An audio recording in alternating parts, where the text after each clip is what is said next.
mengikuti acara sosialisasi utama sekali asuransi nelayan. Kami dari Dinas Kelautan Bertangkap Nelayan, seperti yang sudah kita sampaikan sebelumnya lewat penyuluh, kita akan mengadakan sosialisasi tentang nelayan. Jadi di sini bapak-bapak, saya rasa harapan dari pemerintah itu supaya semua kita, khususnya nelayan itu bisa menerapkan apa yang disosialisasikan. Karena nggak ada artinya kalau kita bersosialisasi, tetapi tidak kita lakukan. Jadi anak-anak atau di jalan ketemu, disapa. Perkenalkan, nama saya Daniel Turnip dari PT Asuransi Jasa Indonesia. Disingkat Jasindo. Orang kenalnya Jasindo, Jasa Indonesia. Jasindo. Siapa di sini yang sudah merasakan manfaat atau sudah pernah masuk ke asuransi, Pak? Walaupun sudah mati dia. Jasindo ya, Pak ya, jangan ramai jamin. Yang dijamin ialah, yang paling utama ialah kematian. Kematian. Kemudian yang kedua ialah kalau terjadi kecelakaan kemudian cacat, cacat, ada tangannya terpotong, kakinya terpotong, gitu bisa. Yang ketiga ialah biaya perobatan akibat kecelakaan. Tiga ini, kematian, cacat tetap ya Pak. Kemudian perobatan akibat kecelakaan. Preminya per tahun tadi sudah dibilang Pak Kabit 175.000 per tahun. Bapak bagikanlah, per tahun ada 365 hari. Berarti satu hari nggak nyampe 1.000 perak kan gitu yang disisihkan, nggak berat sebenarnya, tapi memang kalau kita sekarang ini 175.000 bayarnya berat ya. Kalau bapak merokok ya dikurangi 2 batang per hari bisa gitu. Saya juga merokok 2 bungkus 1.000 itu 175.000 per tahun, jangka waktunya setahun. Apa syaratnya? Syaratnya ialah nelayan yang di KTP-nya terdaftar profesinya nelayan atau punya kartu nelayan atau kartu suka. Harus punya kartu nelayan atau harus punya kartu suka. Siapa yang belum punya Pak? Kartu suka atau kartu nelayan? Yang belum ada? Jadi urus Pak. Ke PPL urusnya. Jadi syarat utamanya juga itu kartu nelayan atau kartu suka. Nelayan berusia maksimal 60 tahun. Bapak umur berapa maaf? 68. Oh maaf Pak. Udah mohon maaf di depan. Sebelumnya ini di pertengahan tahun itu masih 65. Masih 65 maksimal batas mendaftar. Tapi ya karena ada suatu pertimbangan itu turunkan menjadi 60 tahun. Itu ada paru-paru, gula itu yang bahaya baik. Kenapa kita tidak mau menerima itu? Coba Bapak sendiri sebagai perusahaan mau nggak Bapak menjamin yang betul-betul sudah sakit, yang sudah sakit parah? Itulah kasarnya gitu ya Pak ya. Jadi dibuktikan dengan apa surat kesehatannya? Nanti kita ada 2 formulir. Yang pertama ialah surat pernyataan kesehatan. Surat pernyataan kesehatan itu dibuat langsung oleh tertanggung oleh bapak-bapak sekalian yang ingin daftar, ditulis, ditandatanganin. Kemudian ada yang form kedua ialah surat ahli waris. 2 formulir ini yang diisi. Ahli warisnya siapa? Boleh istri, boleh anak. Yang penting 1 kartu keluarga. Yang penting sudah punya KTP dan 1 kartu keluarga. Itulah 2 formulir. Satu pernyataan.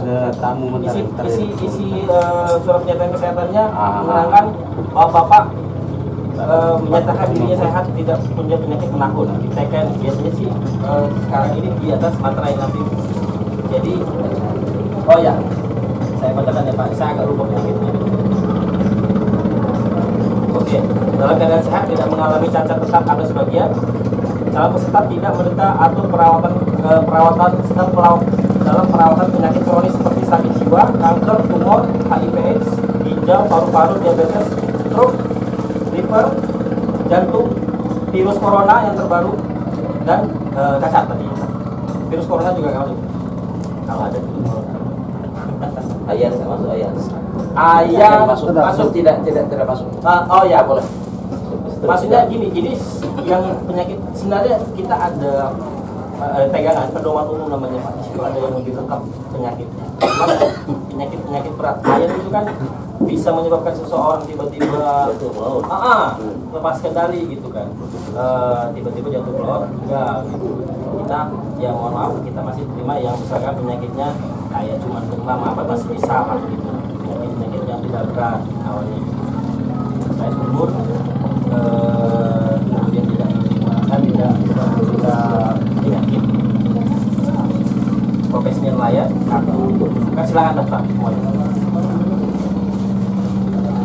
Silakan daftar, dilengkapi dengan fotokopi KTP bapak-bapak sekalian, fotokopi ahli waris ibu atau anak yang sudah punya KTP, satu keluarga, fotokopi kartu nelayan dan majikan dilampirkan. Kemudian kalau nanti dari penyuluh boleh, dari penyuluh. Preminya kan 175.000, cuman ya mau bapak juga perhatian sama penyuluh kita ini. Maksudnya kan jemput berkas sama orang bapak, nggak mungkin bapak cuma ngasih 175.000. Saya bukan mau minta yang lebih-lebih, ya artinya kan mereka juga butuh transportnya udah balik ke dinas, mengantarkan kita. Jadi orang pak dari dulu mengeluarkan duit pribadi untuk mengantarkan berkas pendaftaran, kemudian berkas klaim. Siapa ya? Agak lumayan mahal juga. Tiap minggu ada berkas dari bapak dari dinas masuk ke kita. Mungkin tanya pernah dari keluarga bapak. Kami mau gimana?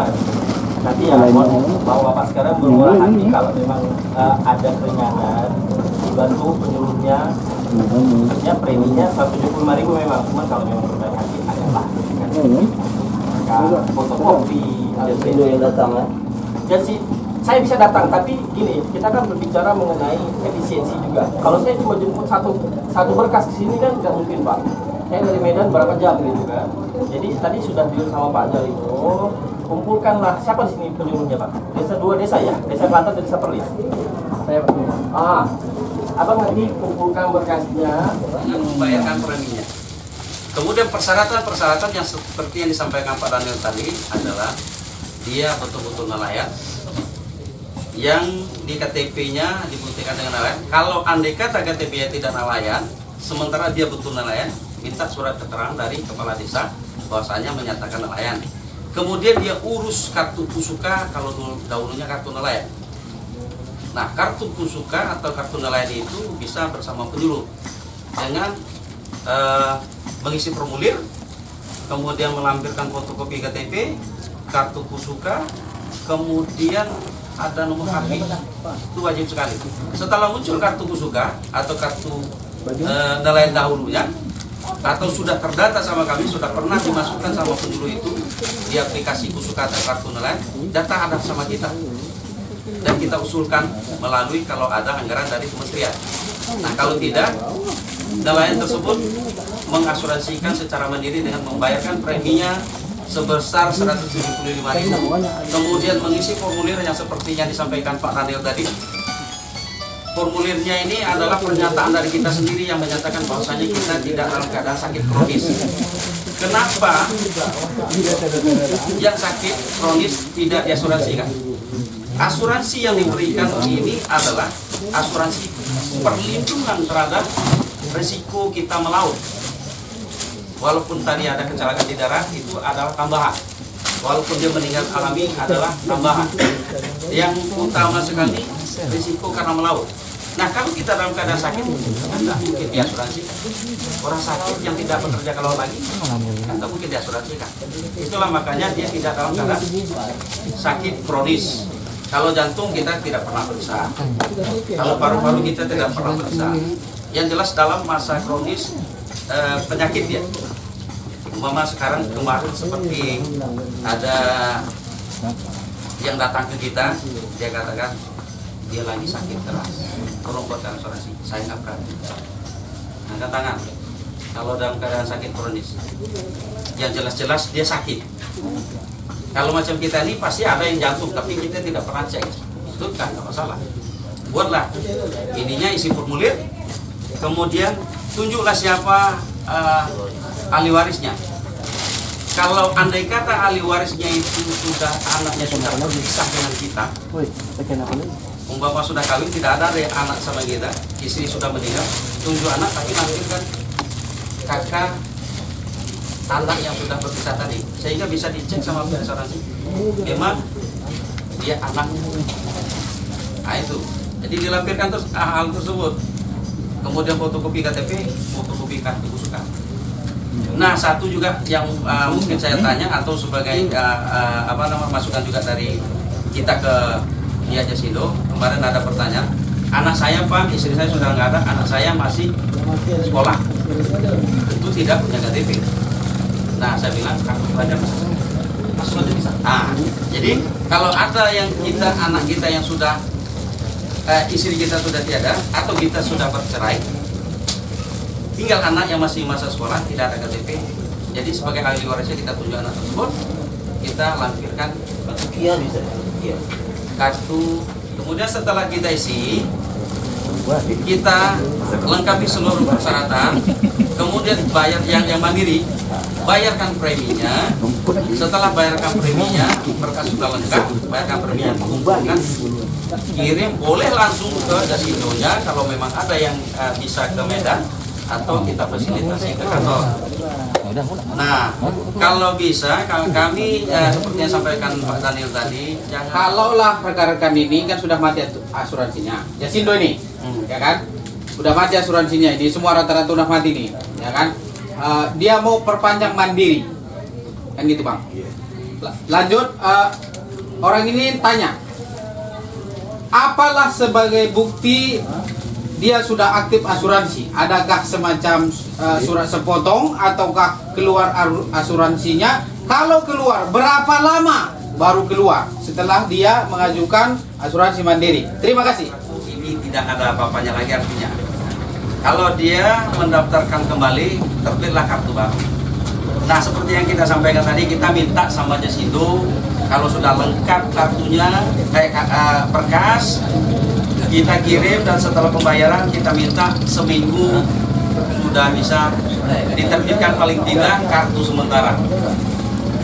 Kartu sementara. Nah, kami dari pihak Dinas Perikanan dan Kelautan Kabupaten Langkat bersama pihak Jasindo mengucapkan rasa terima kasih sekali, terima kasih yang banyak terhadap bapak-bapak yang telah bersedia hadir di sini untuk mendengarkan paparan-paparan sosialisasi ini.